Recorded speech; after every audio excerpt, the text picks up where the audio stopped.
l'attachement au tzadikim, comment ça se passe l'attachement avec un tzadik, et qu'est-ce que ça va nous apporter, quelle importance ça a pour notre avodat Hashem, pour notre tikkun, pour notre passage sur terre, etc. C'est ça l'objet du cours.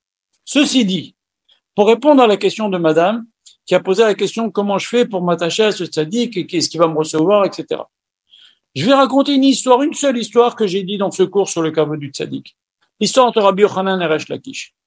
Rabbi Yochanan, il a fait faire tchouva à Resh Lakish. Je vous la fais entrer dans le résumé. Ok? Resh Lakish était le roi des brigands. Rabbi Yochanan, il a fait faire tchouva à Resh Lakish. Il lui a donné sa sœur en mariage. Resh Lakish a eu des enfants avec la sœur de Rabbi Yochanan. Un jour, ils discutent.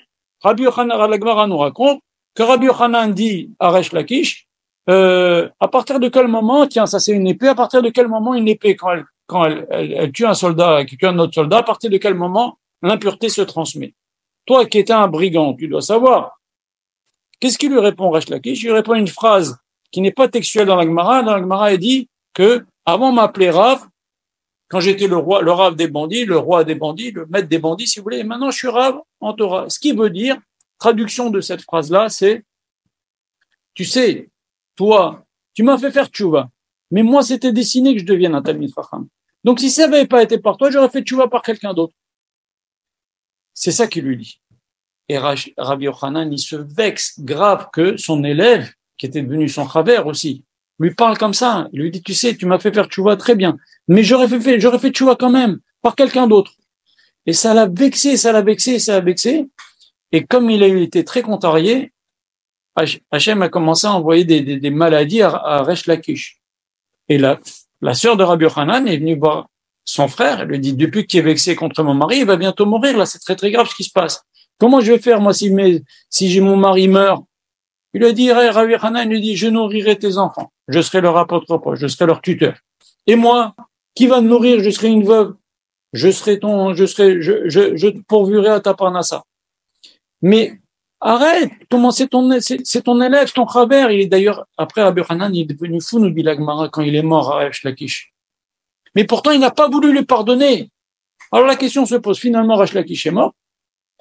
Et Rabbi Yochanan est devenu fou d'avoir perdu son élève chéri, son chaver, il n'arrivait plus à étudier, et à la fin, il a perdu la tête. Les Chacham, ils ont prié pour qu'il meure, il est mort, parce que c'est un Chilul Hashem, un Talmid Chacham comme ça, qui perdait la tête, qui parlait tout seul, etc. Et nos Chachamim demandent pourquoi il ne lui a pas pardonné. Cette phrase-là, il a juste dit, toi tu m'as fait faire tchouva, mais si moi c'était décidé que je devienne un Ben Torah, un Tzadik, un Rav, un Talmid Chacham, je serais devenu avec ou sans toi. Pourquoi il lui a pas pardonné cette phrase? Peut-être qu'il a pas tort en disant ça. Écoutez la réponse.